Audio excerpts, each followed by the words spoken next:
আপনাদের সকলকে আমন্ত্রণ জানাচ্ছি ঠিকানা বিজনেস জাংশন অনুষ্ঠানে। আজকে আমরা একটি গুরুত্বপূর্ণ ভিন্নধর্মী বিষয় নিয়ে আলোচনা করব, কমার্শিয়াল লোন ও ব্যবসার সম্ভাবনা নিয়ে। আজকে আমাদের সঙ্গে আছেন অভিজ্ঞ কমার্শিয়াল ব্যাংকার, যিনি দীর্ঘদিন ধরে বিভিন্ন ব্যবসার প্রতিষ্ঠান ও ইনভেস্টরদের সাথে কাজ করেছেন।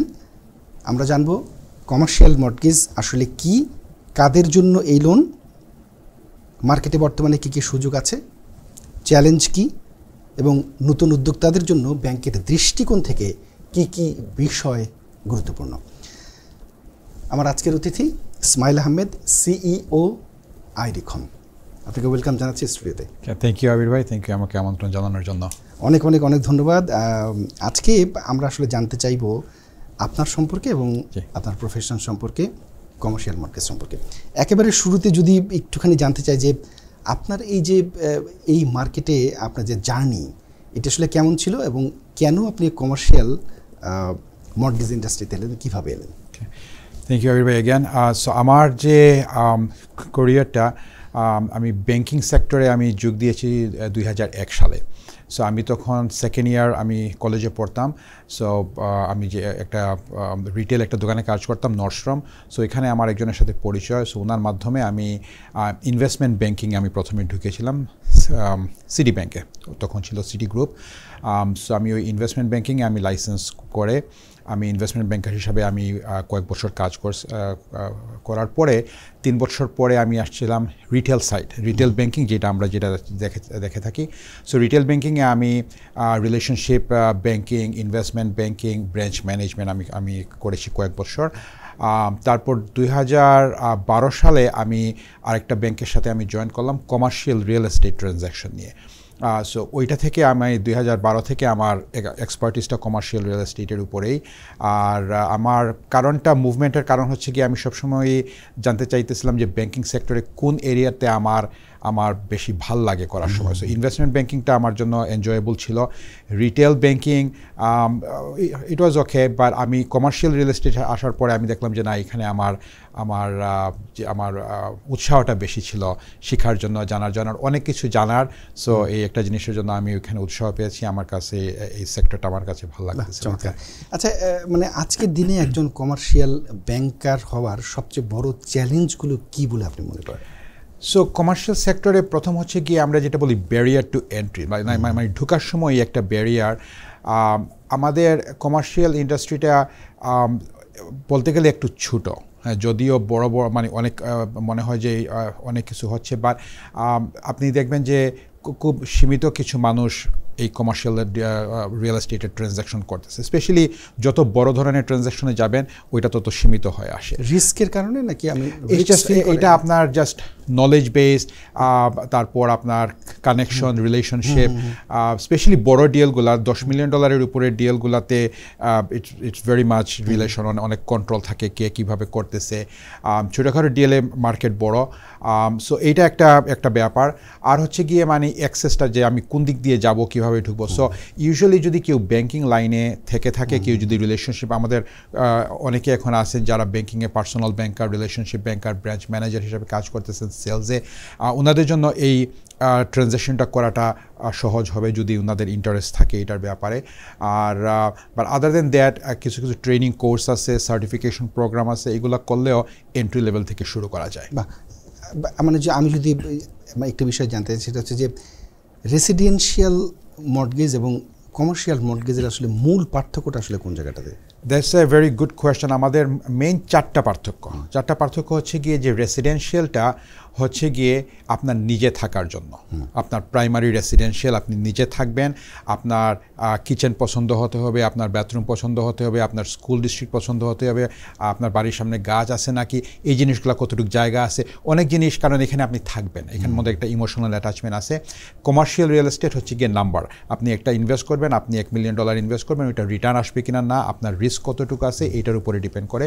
সেকেন্ড হচ্ছে গিয়ে যে আপনি যখন রেসিডেন্সিয়াল লোনের জন্য যাবেন, তখন ব্যাংক দেখবে যে আপনার পার্সোনাল ইনকামটা কত, পার্সোনাল ক্রেডিট হিস্ট্রি, হ্যাঁ, আপনার পার্সোনাল ওয়ার্ক হিস্ট্রিটা কত দিনের, হ্যাঁ, মানে আপনার নিজের ট্যাক্স রিটার্ন W2 এর উপরে ডিপেন্ড করে। কমার্শিয়াল রিয়েল এস্টেট আমরা হিসাব করি বিল্ডিংয়ের ইনকাম থেকে। সো আপনি যে ব্যবসাটা কিনতেছেন, so think of it like you are buying a business. হ্যাঁ, সো একটা বিজনেস, ওই বিজনেস থেকে কিভাবে আপনার রিটার্ন আসবে আমরা ওইটা প্রথমে দেখি। আরেকটা জিনিস হচ্ছে গিয়ে যে আমাদের রেসিডেন্সিয়ালের লোনের টার্ম 30 বছরের জন্য ফিক্স করা থাকে, হ্যাঁ, আর অনেকটা রেগুলেটেড থাকে ফেডারেল স্টেট লেভেলের। কমার্শিয়ালটা শর্ট টার্ম লেন্ডিং হয় 5 বছর 10 বছর, যদিও এমোটাইজ থাকে 25 বা 30 বছরের, বাট রেটগুলো চেঞ্জ হয় 5-10 বছর পরে পরে। আপনি বা আপনার কোম্পানি আসলে কী ধরনের ব্যবসা বা রিয়েল এস্টেট প্রজেক্টের জন্য লোন দিয়ে থাকেন?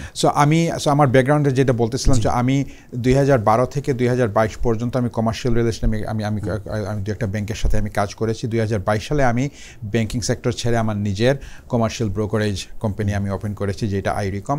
সো আমাদের যেটা হচ্ছে গিয়ে যে আমরা কমার্শিয়াল রিয়েল এস্টেট ইনভেস্টরদেরকে আমরা হেল্প করে থাকি লোনের ক্ষেত্রে। হ্যাঁ, সো এই ক্ষেত্রে আমরা যদি মনে করেন মিক্সড ইউজ বিল্ডিং বা অফিস বিল্ডিং, এইটার আপনারা যে বিল্ডিং আছেন এইটার মতো multi family building, 10 unit 20 unit 40 unit building যেটাই হোক, তারপর আপনি দেখবেন যে কমার্শিয়াল শপিং সেন্টার বা আমাদের এভিনিউর উপরে যে জিনিস, যে ধরনের একটা রিটেল আছে, আপনি যদি সাবার্বসে যান ওইগুলোকে বলে স্ট্রিপ সেন্টার, যেটাকে বলে রিটেল মল বা শপিং সেন্টার। হ্যাঁ, সো ওইগুলো করে থাকি। ওয়্যার হাউসের ফাইন্যান্সিং করে থাকি, গ্যাস স্টেশন ফাইন্যান্সিং করে থাকি, হোটেল মোটেল এগুলোর ফাইন্যান্সিং করে থাকি। সো এনিথিং যেখানে আপনি নিজে বসবাস করবেন না, যেটা আপনি ব্যবসার জন্য যেই ধরনের প্রপার্টি কিনবেন, ব্যবসার জন্য কিনেন বা নিজে রেন্টের ইনকামের জন্য কিনেন, ওইগুলার লোনের ব্যবস্থা আমরা করে থাকি। আপনার কোম্পানিটা কি শুধু একদম নিউ ইয়র্ক বেস নাকি মানে হোল নর্থ আমেরিকাতেই আপনাদের?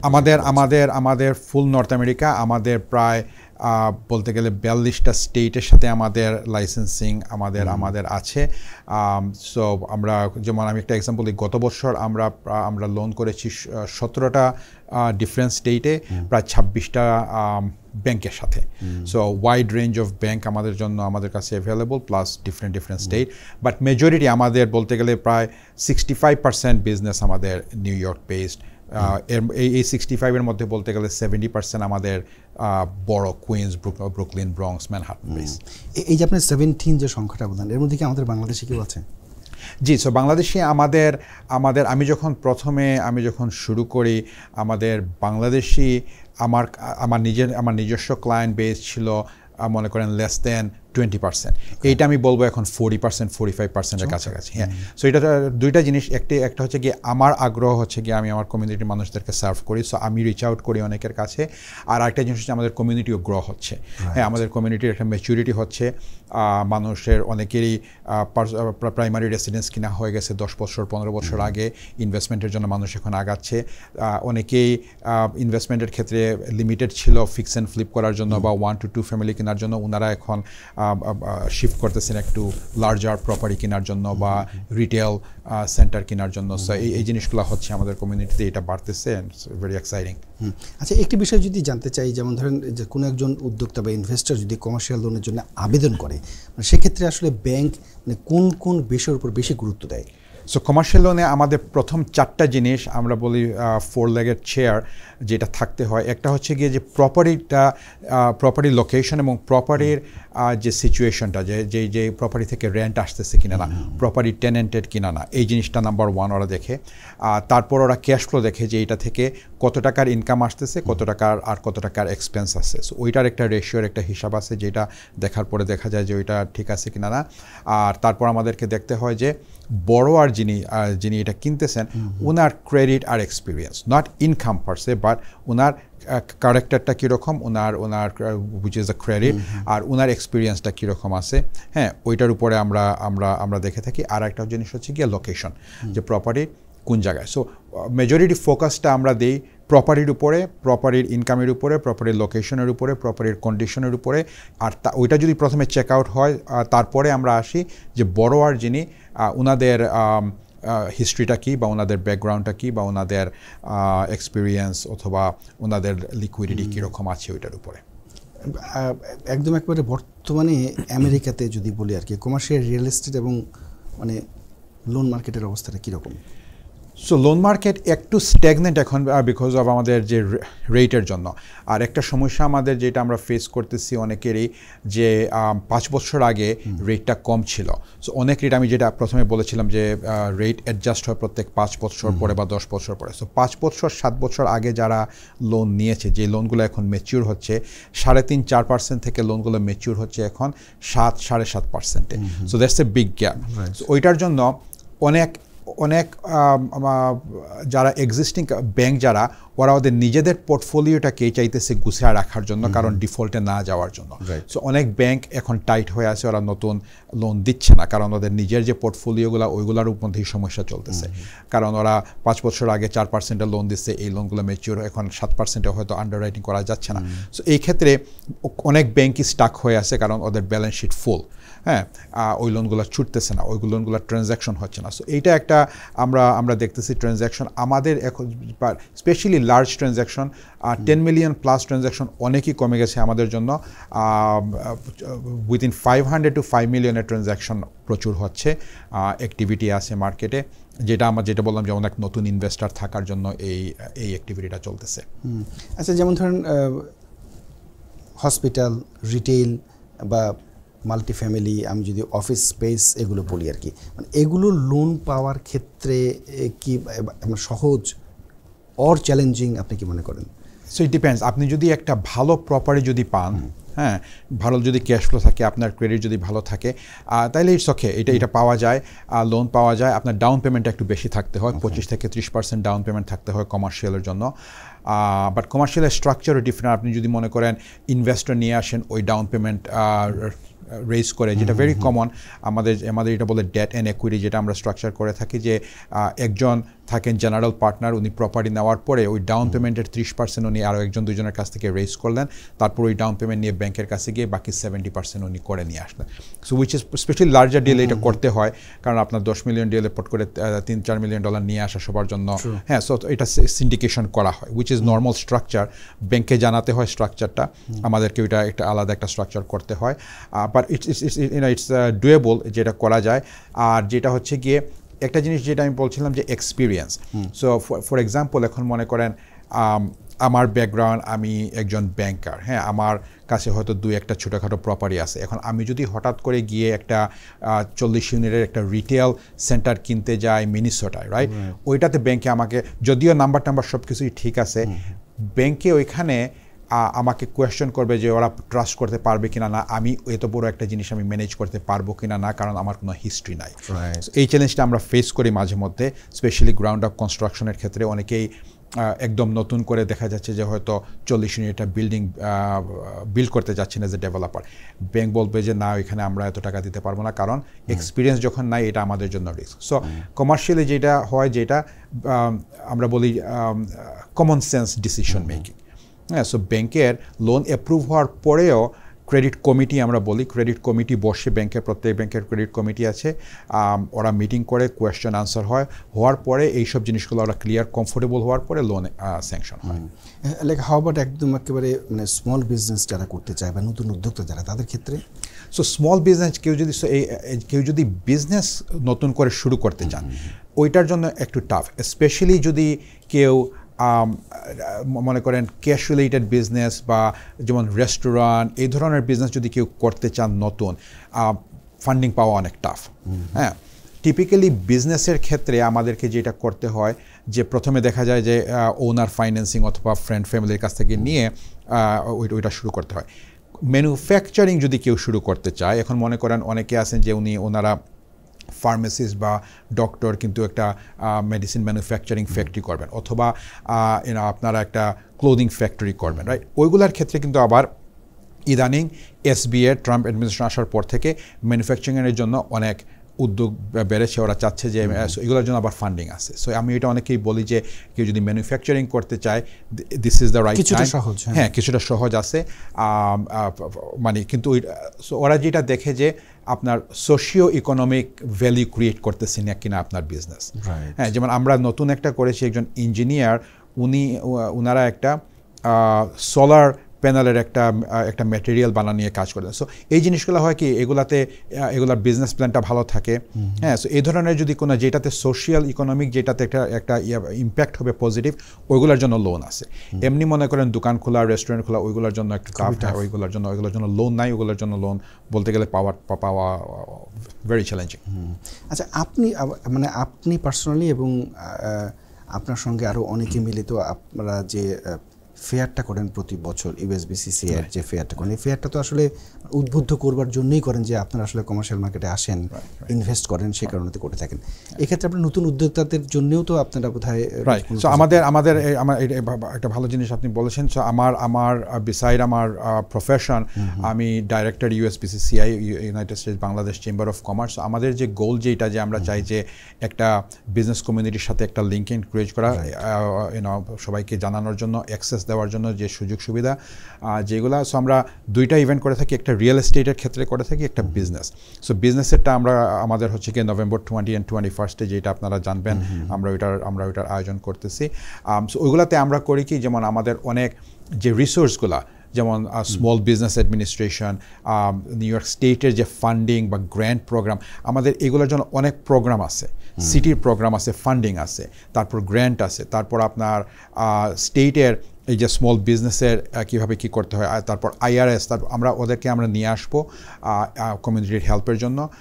তারপরে যেমন আমরা জ্যামাইকা বিড আছে, যারা জেএফকের $7 বিলিয়ন প্রজেক্টের মধ্যে ওরা খুঁজতেছে যে মাইনরিটি বিজনেসের জন্য। হ্যাঁ, সো এই জিনিসগুলো আমরা চাই যে হেল্প করার জন্য মানুষের। সো এইটার সাথে আমি ইনভলভ আছি। এই ফেয়ারটা হচ্ছে গিয়ে নভেম্বরের 20 আর 21 তারিখ, সো ফ্রাইডে আর স্যাটারডে। ফ্রাইডে আমরা রাখছি কারণ অনেকগুলো এই গভর্নমেন্ট অর্গানাইজেশনগুলো স্যাটারডের ইভেন্টে ওরা আসতে পারে না, বিকজ তাদের বন্ধের দিন। সো আমরা উইকডেতে আমরা একটা দিন রাখছি ওদের জন্য, যাতে এই মানে business, government official, city official, এই যে গ্র্যান্ট বা আপনার ফান্ডিং, এইসবের যে অর্গানাইজেশনগুলো, ওরা যাতে আসতে পারে, ওরা যাতে একটা জায়গায় গেলে সব ধরনের ইনফরমেশনগুলো আমি এখন পেয়ে যাচ্ছি। আমাদের গোল হচ্ছে এটা, যে গেলে হ্যাঁ আর কয়েক ধরনের মানুষের সাথে কথা বললে একটা আইডিয়া পাওয়া যায়। যেমন আমরা যেটা রিয়েল এস্টেটে আমরা যেটা করে থাকি, যে অনেকজন লেন্ডার আমরা নিয়ে আসি। আমাদের ব্রোকার থাকে, ব্যাংক থাকে, প্রাইভেট ব্যাংক থাকে, বড় ব্যাংক থাকে। সো একজনে গিয়ে যদি সেম কোয়েশ্চেন 4 জনের কাছে করলে আপনারও একটা আইডিয়া হবে যে না, ঠিক আছে, আমি কোন জিনিসটাতে আমার সবার কথাগুলো মিললো কিনা না। So people should have that idea. আমার মনে হয় যে এটা দরকার। আচ্ছা, মানে লোন পাওয়ার জন্য যখন আমরা অ্যাপ্লিকেশনগুলো করি, এটা আসলে মানে কতদিন পর্যন্ত সময় লাগে? কেস টু কেস ভেরিফাই করে আমি জানি, মানে ভ্যারি করে আমি জানি, কিন্তু তারপরেও সাধারণত ইন জেনারেল কমার্শিয়াল রিয়েল এস্টেটের আমাদের 60 থেকে 90 দিন সময় লাগে একটা লোন শুরু থেকে শেষ পর্যন্ত। 2 to 3 months ওইটা স্ট্যান্ডার্ড। কোনো ক্ষেত্রে একটু আগে করা যায়, কোনো ক্ষেত্রে আরও সময় লাগে। সো কিছু এগুলো ট্রানজ্যাকশন, আর যদি মানে বড় ট্রানজ্যাকশন, যদি কমপ্লেক্স, যেমন মাল্টি ফ্যামিলি, মিক্সড ইউজ, যেগুলোতে টেনেন্ট আছে, ওইগুলো সহজ। আপনি যদি মনে করেন এখন একটা রিটেল সেন্টার কিনেন বা ওয়্যার হাউসের কিছু সমস্যা থাকে, এনভায়রনমেন্টাল কোনো কিছু থাকে টাইটেলে, তাইলে ওইগুলোতে একটু সময় লাগে। এখন এই মুহূর্তে ইন্টারেস্ট রেটটা কীরকম কমার্শিয়াল লোনের ক্ষেত্রে, এবং আসলে ইন্টারেস্ট রেটটা আসলে কিসের উপর আসলে ডিপেন্ড করে আপনার মানে নির্ধারণ করে থাকে সাধারণত? হ্যাঁ, আমরা যেটা এটাকে বলে আমরা ইন্ডেক্স। হ্যাঁ, সো ইন্ডেক্সগুলো হচ্ছে গিয়ে, যেমন রেসিডেন্সিয়াল লোন হচ্ছে গিয়ে আপনার 10-year ট্রেজারি নোট। হ্যাঁ, সো এই 10-year ট্রেজারিটা আপনি যদি মনে করেন গুগলে টাইপ করেন যে 10-year ট্রেজারি কত, ওইটা হচ্ছে গিয়ে ইন্ডেক্স। সো ওইটার উপরে, তার মানে হচ্ছে কি এই টাকা দিয়ে ব্যাংক বড় করতেছে। হ্যাঁ, সো তার মানে হচ্ছে কি এইটার উপরে একটা মার্জিন ব্যাংকে দেয়, যেটা 1 to 1.5%, can be 2% depending on কোন ধরনের ল্যান্ডার। সো ওইটা হচ্ছে গিয়ে ওদের কস্ট অফ ফান্ডস। হ্যাঁ, সো কমার্শিয়ালের ক্ষেত্রে আমরা 10-year ট্রেজারি ইউজ করি। একটা আছে বলে, আগে ছিল লাইবর, এখন হচ্ছে গিয়ে আপনার 30-day SOFR। হ্যাঁ, তারপর আরেকটা হচ্ছে গিয়ে আপনার HLB, উইচ ইজ ব্যাংকিংয়ের লোন। হ্যাঁ, সো এইগুলার রেটের উপরে ডিপেন্ড করে। সো যেমন এই মুহূর্তে আমাদের যদি ভালো একটা প্রপার্টি থাকে, সব কিছু যদি ট্রিপলে থাকে, তাহলে মনে করেন আমাদের 6.5 to 6.75 আমরা রেট আমরা পাচ্ছি। এভারেজ এখনও 7.25 মধ্যে রেটটা আছে। ব্যাংকগুলোর জন্য তো একদম একেবারে সব মানে অনেক সময় তো মানে রিস্ক ফ্যাক্টর কাজ করে এখানে। সবচেয়ে বড় রিস্ক ফ্যাক্টরগুলো কী কী আসলে যদি একটু বলেন? তো সবচেয়ে বড় রিস্ক ফ্যাক্টর যেটা হচ্ছে গিয়ে যে বড়োয়ার্স, যে বড়োয়ার যারা বড়োয়ারদের ব্যাকগ্রাউন্ড আর ক্রেডিট, হ্যাঁ, আর ক্যারেক্টার। হ্যাঁ, যেমন আমি একটা এক্সাম্পল দিই, আমি এখন একটা ফাইল নিয়ে আমি কাজ করতেছিলাম যেখানে আপনার সব কিছু ভেরি নাইস, সব কিছু মানে পারফেক্ট, প্রপারি ইনকাম, দ্য বড়োয়ার প্রচুর টাকা পয়সা রিজার্ভে আছে, কিন্তু একটা কর্পোরেশনের ইউসিসিতে যখন সার্চ করার পরে দেখা গেছে যে 5 বছর একটানা IRS-এর যে ছিল লিন ছিল 2017, 18, 19, 20, 21, 22, 5টা বছর একটানা। এইটা নিয়ে ব্যাংকের হঠাৎ করে সব কিছুর পরে হঠাৎ করে ব্যাংকে ওইখানে একটু থেমে গেছে, কারণ ওই যে ক্যারেক্টার ইস্যু, যে 5 বছর একজন মানুষ একটার পর একটা লিন পেয়ে যাচ্ছে IRS-এর কাছ থেকে, সামথিং ইজ রং। সো ওইটা এক্সপ্লেন করা হয়েছে, ওই এক্সপ্লেনেশন থেকে ব্যাংক আরও কয়েকটা কোয়েশ্চন বাইর করছে। হ্যাঁ, সো ওইটা নিয়ে আমাদের প্রায় 2 সপ্তাহ আমরা লস করছি, কিন্তু ব্যাংকে বলছে না, আমরা যত সময় এটা নিয়ে কমফোর্টেবল না হব আমরা এই লোনটা ডিনাই করে দিতে পারি। সো এই জিনিসটা ইজ এ বিগ ফ্যাক্টর, কারণ ওরা দেখতে চায় যে এন্ড অফ দ্য ডে, হ্যাঁ, আপনার প্রপার্টির ইনকাম যদি ভালো হলেও একজন ব্যক্তি যিনি পিছনে, হ্যাঁ, ওনার যদি কোনো সমস্যা থাকে ইন দ্য পাস্ট, রাইট, তাইলে ওইটা একটা রিস্ক ফ্যাক্টর থাকে। মানে লোন পাওয়ার জন্য আসলে কোন ধরনের ডকুমেন্টেশন বা ফিনান্সিয়াল রেকর্ডটা আসলে দরকার, আপনি একটু বলেছেন, আর একটু যদি ডিটেল বলতেন। হ্যাঁ, সো ইন জেনারেল আমাদের যদি প্রথমে আমাদের যে জিনিসগুলো লাগে একটা লোনের জন্য, কারোর যদি প্রপার্টি অলরেডি আইডেন্টিফাই হয়ে যায়, তাহলে ওই প্রপার্টি লেভেলের ইনফরমেশন, কোথায় প্রপার্টি, অ্যাড্রেস কি, প্রপার্টির কি কন্ডিশন, এখন প্রপার্টিতে ইনকাম আছে কিনা, না থাকলে কত, না থাকলে কত হবে, সো এই রিলেটেড ইনফরমেশনগুলো প্রথমে। তারপর একটা জিনিস আমরা বলি পার্সোনাল ফাইন্যান্সিয়াল স্টেটমেন্ট, একটা 2 পেজের একটা জাস্ট আমাদের ইনফরমেশন আপনি দেবেন, আপনার নাম, অ্যাড্রেস, আপনার ইনকাম কত, আপনার ব্যাংকে কত আছে, আপনার প্রপার্টি, অন্যান্য প্রপার্টি কী আছে না আছে। সো একটা টপ লেভেলের একটা পিকচার আমাদেরকে প্রথমে দিতে হয়। সো ওইটা দিলে আমরা আইডেন্টিফাই করতে পারি যে আচ্ছা আপনাকে কোন ধরনের ফাইন্যান্সিংয়ের ক্ষেত্রে দেওয়া যাবে। কারণ দেখা যাচ্ছে যে হয়তো আমরা আপনাকে ভালো একটা ব্যাংকে দিতে পারবো না, কারণ আপনার হোয়াটএভার দ্য সমস্যা, তখন আমাদেরকে দেখতে হবে যে আমরা সেকেন্ডারি কোনো লেন্ডার, আমাদের লেন্ডারদের স্টেপ অনেকগুলো আছে। হ্যাঁ, অল্টারনেটিভ লেন্ডার আছে, ব্যাংক লেন্ডার আছে, নন ব্যাংক লেন্ডার আছে। হ্যাঁ, সো আমরা যদি দেখা যাচ্ছে যে ওকে আমরা ব্যাংক লেন্ডারের কাছে যাব, আমরা নন ব্যাংক লেন্ডারের কাছে যাব। হ্যাঁ, বা কোনো সময় দেখা যাচ্ছে যে না, আমরা নন ব্যাংক থেকে আমরা রেগুলার ব্যাংকে নিয়ে আসতে পারবো, আমরা যদি ডিপোজিট দেখাইতে পারি। সো এই জিনিসগুলো ভ্যালু আমরা অ্যাড করে থাকি। সো আর আরেকটা জিনিস হচ্ছে গিয়ে যে কমার্শিয়াল রিয়েল এস্টেটে ব্যাংকরা সিন্স ব্যাংকের মাইন্ডসেট হচ্ছে গিয়ে এটা একটা ইনভেস্টমেন্ট ব্যাংকের জন্য। আপনিও যখন age N investor, bank is an investor also, কিন্তু ওরা দিচ্ছে লোন। সো ওরাও মার্কেটের সাথে সাথে ওরাও চেঞ্জ হয়।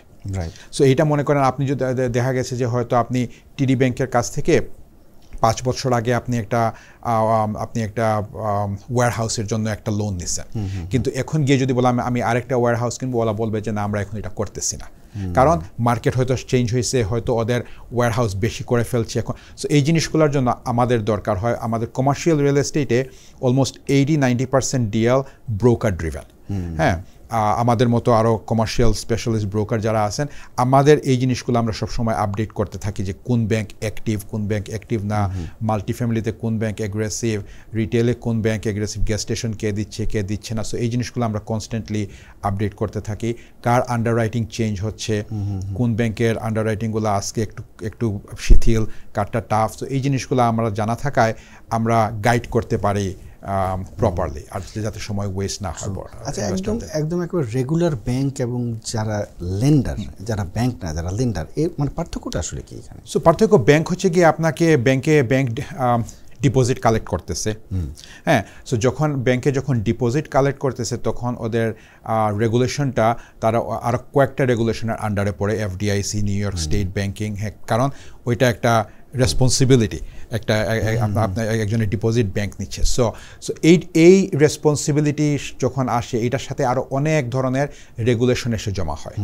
হ্যাঁ, কারণ অডিট বিভিন্ন অডিটার আপনার যে কোনো আপনার অডিট আসছে একটা দেখার জন্য ওরা অন্যটাও দেখবে। So banking is very difficult. হ্যাঁ, সো এই জন্য নন ব্যাংক লেন্ডার যারা তারা বলে যে ঠিক আছে আমরা শুধু লেন্ডিং পার্টটা করব, আমাদের ডিপোজিটের দরকার নাই।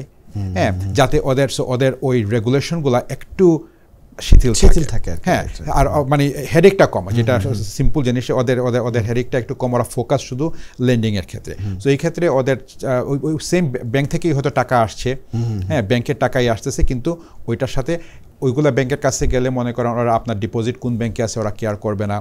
হ্যাঁ, আমি যদি মনে করেন এখন টিডি ব্যাংকের কাছে যাই, ওরা বলবে যে ঠিক আছে আমি যদি আবির ভাইকে লোন দেই তাইলে ওনার যে চেইসের অ্যাকাউন্ট আমার এখানে নিয়ে আসতে হবে। এই ধরনের কন্ডিশন করে দেয়।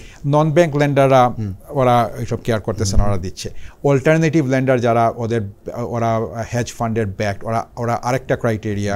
হ্যাঁ, সো ওরা একটা ইনভেস্টমেন্ট ভেহিকল ওরা বানায় রাখে যে লেন্ডিংয়ের জন্য। সো বিভিন্ন আমরা দেখি যে কার জন্য কোনটা ইউজফুল হবে, বেস্ট হবে। মানে একদম একবার নতুন যারা ব্যবসায় আসতে চায় তাদের জন্য কিছু বলবেন কিনা? সো ব্যবসা আর রিয়েল এস্টেট ইনভেস্টমেন্ট দুইটা ব্যবসার কথা আমি যেটা প্রথমে বললাম যে নতুন ব্যবসা শুরু করার জন্য লোন নিয়ে করাটা টাফ, যে যদি মানে রেগুলার ব্যবসা করতে চান। আর যদি প্রপার্টি কিনে যদি আপনি যদি রেন্টালের জন্য করতে চান, তাহলে আমার যে অ্যাডভাইস যেটা যে আপনার প্রথম প্রপার্টিটা should be a good property. হ্যাঁ, কারণ প্রথম প্রপার্টিতে আপনি যদি স্পেশালি আপনি যদি অন্য কারোর ইনভেস্টমেন্ট নিয়ে আসেন, উইচ ইজ নর্মাল, অনেকেই এটা করে থাকে যে আচ্ছা আমরা দুইজনে মিলে বা ভাইয়ের কাছ থেকে বা ফ্রেন্ডের কাছে কারোর কাছ থেকে একটা অ্যামাউন্ট নিয়ে যে আমাকে একটু দেওয়া, আমি একটা বিল্ডিং। সো এই জিনিসটা যখন হচ্ছে প্রথম প্রপার্টিটা, you need to do a lot of thinking, right, যে আমার যাতে নাম্বারটা যাতে ওয়ার্ক হয়। হ্যাঁ, কারণ প্রথম প্রপার্টিতে কেনার পরে যদি ওইটাতে যদি টাফনেস হয়ে যায়, কারণ এই গেমটাই হচ্ছে কি আপনি ঢুকবেন, একটা থেকে হয় আপনি বিক্রি করবেন অথবা রিফাইন্যান্স করে আবার টাকা বার করবেন, আরেকটা কিনবেন, that's how you grow. This is very simple যদি করতে পারেন। যারা করতে পারতেছে এই ফ্লোটা যারা ধরতে পারতেছে, ইটস ইজিয়ার। সো ওইটার জন্য আপনার ওই প্রথম সেটের প্রপার্টিটা আপনাকে একটা ভালো প্রপার্টি, যেটা থেকে আপনার ইনকাম আছে, যেটাতে আপনার ঝামেলা কম, যেটাতে আপনি ঢুকতে পারতেছেন একটু ইজিয়ারভাবে, যেটাতে আপনি লোনে আপনাকে বেশি ঝামেলা করবে না। হ্যাঁ, এই জিনিসটাতে আপনার মানে আমার সাজেশন যে প্রথমে ওইগুলাতে একটু ঢোকার দরকার। মনে করেন একটা 4 ফ্যামিলি 6 ফ্যামিলি, সবথেকে সেফেস্ট অ্যাসেট হচ্ছে গিয়ে আপনার মাল্টি ফ্যামিলি বিল্ডিং, যেখানে আপনার টেনেন্ট আছে। যদিও নিউ ইয়র্ক সিটিতে অনেকেই কমপ্লেন করেন, হ্যাঁ, কিন্তু আপনি যদি দেখেন, কারণ কমপ্লেন যখন হয় মানুষ ওইটা নিয়ে কথা বলে। আমি এসে বলি না, আমি যদি বলি যে আমার টেনের 1 তারিখে রেন্ট দিয়ে দেয়, ওইটা তো গল্প না। হ্যাঁ, যখন কোনো সমস্যা হয় তখন আপনি যদি হিসাব করেন 95% collection is fine. Is 5 the story যেটা হয়, যেটা আমার ক্ষেত্রেও আমার বেশিরভাগ টেনেন্টই ফাইন, একটা দুইটা মাঝে মধ্যে যেটা হওয়ার। সো এটা কস্ট অফ বিজনেস। হ্যাঁ, সো এটা still it's a safe avenue একজনের জন্য। হ্যাঁ, ছোটো মিক্সড ইউজ বিল্ডিংগুলো, একটা স্টোর 2টা অ্যাপার্টমেন্ট, দোজ আর বিউটিফুল। আমার প্রথম ইনভেস্টমেন্ট ছিল একটা মিক্সড ইউজ। এটা আমি সবাইকে বলি যে that was one of the best decision, because আপনার যদি একটা ভালো টেনেন্ট রিটেল সাইডে থাকে, আপনার বলতে গেলে 60% কাভারেজ হয়ে যায় সব এক্সপেন্সের। হ্যাঁ, উপরের টেনেন্ট থেকে তখন যেটা পাচ্ছেন। আর ওইগুলো থেকে আপনি 5 বছর পরে 2 বছর পরে আপনি ভ্যালু যখন বাড়তেছে, আপনি হয় রিফাইন্যান্স করে কিছু ক্যাশ আউট করতে পারলেন, আপনি যদি বিক্রি করে দিয়ে কারোর টাকা থাকলে দিয়ে আপনার নিজেরটা নিয়ে তখন আবার বাই ইয়োর সেলফ আপনি ইনভেস্টমেন্টে যেতে পারতেছেন। আর ওই যে ব্যাংক যে দেখে যে আপনার হিস্ট্রি আর যে রেকর্ডটা, ওইটা তখন আপনার আসতেছে। হ্যাঁ, তখন আর ওই তখন যদি আপনি আরেকটু বড় প্রপার্টিতে কিনতে যাইতেছেন, কোনো অসুবিধা নাই, ব্যাংক গিভ। সো প্রথম প্রপার্টি, এটা একটা ভালো প্রপার্টি, ভালো জায়গায়, মানে ভালো ঝামেলা ছাড়া একটা প্রপার্টি হওয়াটা দরকার। আচ্ছা, যেমন ধরুন আমরা তো দেখি যে লেন্ডাররা মানে প্রচুর লোন দেওয়ার জন্য একদম মুখিয়ে থাকে। মানে পার্সোনালি আমি আমার কথাই বলি না কেন, যে মানে বাড়িতে প্রচুর চিঠি আসে, তারা লোন দিতে চাচ্ছে, এবং অনেকেই আসলে মানে এই ধরনের স্টেপ নিতে ভয় পায়। সেক্ষেত্রে আপনার পরামর্শ কি থাকবে? পরামর্শ হচ্ছে গিয়ে যে আপনার যদি, মানে আমি কিভাবে বুঝবো যে এরা গুড লেন্ডার কিনা? আমি কিছু জিনিস আপনাকে মনে করেন নিজের একটা ডিউ ডিলিজেন্স করতে হয়। আপনি যদি নিজে যান, আপনি যদি গুগলে যান, এখন অনলাইনে আপনার সব কিছু পাওয়া যায়, আপনি দেখবেন যে ওরা কোন জায়গার। হ্যাঁ, ইটস ভেরি ইম্পর্ট্যান্ট। অনেক লেন্ডার যারা নিউ ইয়র্ক স্টেটের লাইসেন্স নাই, হ্যাঁ, কিন্তু চিঠি আসে, অনেক লেন্ডারের নাম কোনো দিন শুনে নাই, কিন্তু ওরা অন্যান্য স্টেটে করতেছে, ওরা নিউ ইয়র্কে হয়তো কোনো সাবসিডিয়ারির মাধ্যমে ওরা ব্যবসা করতেছে। হ্যাঁ, ইটস অলওয়েজ গুড। আপনার যদি মনে করেন আপনার যদি একটা বাড়ি আপনি একজন লোন অফিসারের কাছ থেকে নিচ্ছেন, হ্যাঁ, আপনি একজন ব্যাংকারের সাথে আপনার পরিচয় আছে একজন, এটা আমি সব বিজনেসম্যানদেরকে বলি যে আপনার যে ব্যাংকার যে আপনার অ্যাকাউন্টটা খুলছে, আপনি যার কাছে গিয়ে কথা বলেন কোনো সুবিধার জন্য, you should always speak to them. হ্যাঁ, যে কী হচ্ছে না হচ্ছে, কারণ ওদের জবটাই হচ্ছে গিয়ে, স্পেশালি আমি নিজে ব্যাংকিংয়ে কাজ করছি, আমাদের ওইটা ট্রেনিংয়ের মধ্যে আমাদের মাথার মধ্যে ঢুকাই দেওয়া হয় যে এটা আমাদের ফিডুশিয়ারি রেসপন্সিবিলিটি যে ভালো একটা অ্যাডভাইস দেওয়ার জন্য। আপনি ব্যবসা করেন না করেন ওইটা আমাদের ব্যাপার না, কারণ বেশিরভাগ মানুষই স্যালারিড এমপ্লয়ি।